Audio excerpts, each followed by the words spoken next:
Alors maintenant, regardons le cycle des éléments et comment on va les utiliser pour préparer nos cours de yoga.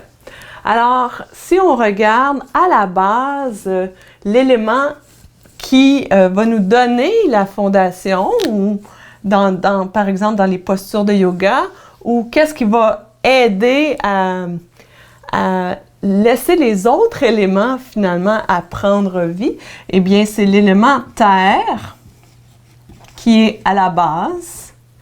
Et ensuite, on va avoir l'élément eau.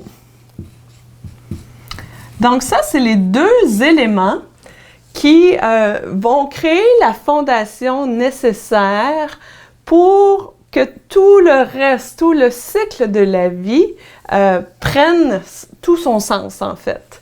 Donc, ça va être la fondation, ça va nous donner la stabilité. L'eau et la terre vont nourrir. Donc, les aliments sont composés de la terre et de l'eau. Donc, c'est vraiment de la nourriture pour nourrir. Ça vient lubrifier. L'élément eau vient lubrifier le corps. Et on va regarder aussi au niveau de la stabilité, par exemple. Oui, c'est les fondations. Donc, si on n'aurait pas l'élément terre, les autres éléments n'auraient pas rien pour s'appuyer. Donc, c'est vraiment à la base, on commence avec l'eau et la terre, qui va nous amener à l'élément feu. Donc, l'élément feu, c'est la transformation. C'est la création. Donc, avec la transformation que le feu fait, ça crée une transmutation. Il y a une création de quelque chose. Donc, que ce soit au niveau de notre métabolisme, par exemple, Agni, qu'on appelle, on va le voir un peu plus tard dans l'Ayurveda, mais Agni, c'est vraiment le feu intérieur. C'est le feu qui nous permet de métaboliser tout ce qu'on a à absorber. Donc, que ce soit au niveau de l'alimentation ou au niveau des événements, de tout ce les émotions. Donc, le feu Agni nous permet de métaboliser tout ça de façon saine, normalement, si le feu est bien équilibré. Ensuite, on va avoir l'élément air. Donc, l'élément air, c'est le mouvement. Parfois même, ça peut être, on s'en sert pour démolir. Démolir, on détruit avec l'élément air, ça pousse les choses. Mais c'est également l'élément qu'on a besoin pour faire la place pour les choses nouvelles. Donc, oui, il va venir briser ou même démolir la vie, mais en même temps, ça laisse place à quelque chose de nouveau.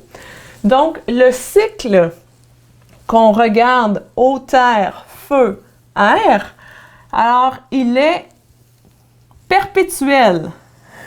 Donc, on recommence, l'air laisse la place à quelque chose de nouveau et on recommence ici avec l'eau et la terre.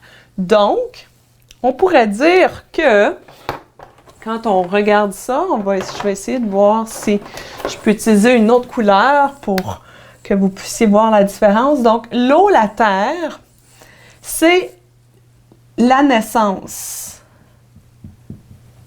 Naissance. Le feu, ça donne la vie. Naissance, vie. Et l'air, c'est la mort ou la fin. Donc, ça permet la fin d'un cycle. Donc, pas nécessairement la mort de façon dramatique, mais ça permet la fin de quelque chose en déplaçant, en soufflant, en démolissant, en laissant place à quelque chose de nouveau. Donc, la terre et l'eau pour qu'il y ait une naissance, quelque chose de nouveau. Alors, voilà comment on va aborder les éléments. Donc, pas seulement avec le lien avec les chakras, par exemple, ou le lien avec les éléments qui nous entourent, Mais les éléments, on les prend, puis c'est vraiment une fondation, un élément clé dans la façon qu'on va préparer nos classes de yoga, qu'on va choisir le type de musique, qu'on va choisir sur quoi on veut travailler, par exemple, pendant une saison complète avec nos élèves.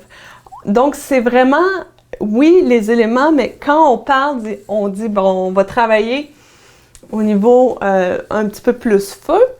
Alors, gardez en tête qu'est-ce que ça crée, cet élément-là, dans le cycle complet de la vie. Le feu, c'est souvent là où, par exemple, les gens ont beaucoup de résistance. Mais en même temps, c'est de transformer quelque chose. Et quand les gens passent à travers ces résistances-là, ça permet quelque chose, ça permet la vie. Il y a une transformation qui se passe avec cet élément-là.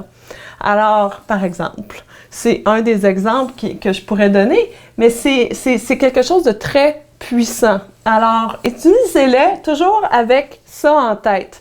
Donc, quand vous choisirez soit des asanas, les séquences, la façon, la vitesse dont vous allez approcher vos séquences de yoga, ayez ça en tête et vous allez voir, ça va vous aider beaucoup pour vous harmoniser avec les saisons.